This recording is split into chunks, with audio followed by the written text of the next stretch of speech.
తాకట్లో ఉన్న బంగారాన్ని విడిపించి ఆ రోజున మార్కెట్ ధర కట్టి మిగిలిన డబ్బును మీకు అందిస్తుంది Kommuri Gold. T20 world cup 2026లో భారత జట్టు vice captain spin all-rounder Akshar పటేల్ను టీమిండియా 2 మ్యాచ్ల్లో ఎందుకు డ్రాప్ చేశారో $1 మిలియన్ ప్రశ్న.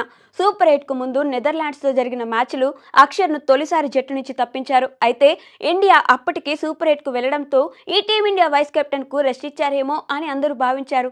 ఆ తర్వాత సూపర్ 8లో భాగంగా సౌత్ ఆఫ్రికాతో జరిగిన తొలి మ్యాచ్లోనూ ఈ టీమిండియా ఆల్రౌండర్కు తుది జట్టులో స్థానం దక్కకపోవడం ఆశ్చర్యానికి గురిచేసింది. ఈ ప్రశ్నలకు తాజాగా సూర్య సమాధానం చెప్పి అక్షర్కు తన క్షమాపణలు తెలిపాడు. భారత టీ20 జట్టులో అక్షర్ కీలక ప్లేయర్. జట్టు విజయానికి అతని పర్ఫార్మెన్స్ ఎవరికీ గుర్తుండదు. మ్యాచ్ విన్నర్ కాకపోయినా విజయంలో కీ రోల్ ప్లే చేశాడు. సైలెంట్ హీరోగా అక్షర్కు పేరుంది. వరల్డ్ కప్ ఫైనల్లోనూ న్యూజిలాండ్పై 3 కీలక వికెట్లు పడగొట్టి మ్యాచ్ను వన్ సైడ్ చేశాడు.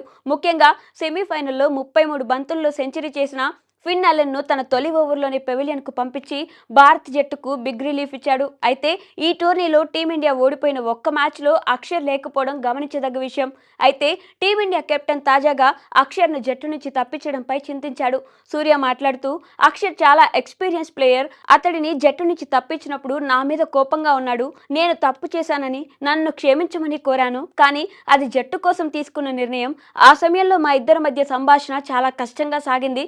కానీ అక్షర్ ఈ విషయాన్ని సీరియస్గా తీసుకోలేదని, తర్వాత రోజే మేమిద్దరం మాట్లాడుకున్నామని సూర్య తెలిపాడు. సౌత్ ఆఫ్రికాపై ఎదురు దెబ్బ తగిలినప్పటికీ ఆ తర్వాత ఓటమి నుంచి పాఠాలు నేర్చుకుని వరుసగా విజయాలను సాధించామని, ఇదే జట్టుకు టర్నింగ్ పాయింట్ అని సూర్య అన్నాడు. సూపర్ 8లో టీమిండియా 76 పరుగుల తేడాతో తమ తొలి మ్యాచ్లో సౌత్ ఆఫ్రికాపై ఘోరంగా ఓడిపోయింది. టీమిండియా పరాజయానికి అక్షర్ లేకపోవడం కూడా ఒక కారణం. పక్కన పెట్టడానికి కారణం లేకపోయినా అక్షర్ను ప్లేయింగ్ లెవెల్లో ఆడించకుండా టీమిండియా తీసుకున్న ఈ ప్రయోగం వికటించింది. పైగా జట్టుకు వైస్ కెప్టెన్ను ఎలాంటి కారణం లేకుండా తప్పించడంతో జట్టు యాజమాన్యంపై తీవ్ర విమర్శలొచ్చాయి. అక్షర్ స్థానంలో వచ్చిన సుందర్ బ్యాటింగ్ బౌలింగ్ విషయాల్లో విఫలమైన సంగతి తెలిసిందే. మొదట బౌలింగ్లో 2 ఓవర్లు మాత్రమే వేసిన సుందర్ 17 పరుగులు ఇచ్చి పెద్దగా రాణించలేకపోయాడు. ఇక బ్యాటింగ్లోనూ అంతే. 188 పరుగుల భారీ టార్గెట్ కళ్ళ ముందు కనిపిస్తున్న 100 స్ట్రైక్ రేట్తో పరుగులు చేశాడు. 11 బంతుల్లో కేవలం 11 పరుగులు మాత్రమే చేసి నిరాశపరిచాడు. దీంతో అక్షర్ను తప్పించినందుకు విమర్శలు ఇంకా ఎక్కువయ్యాయి.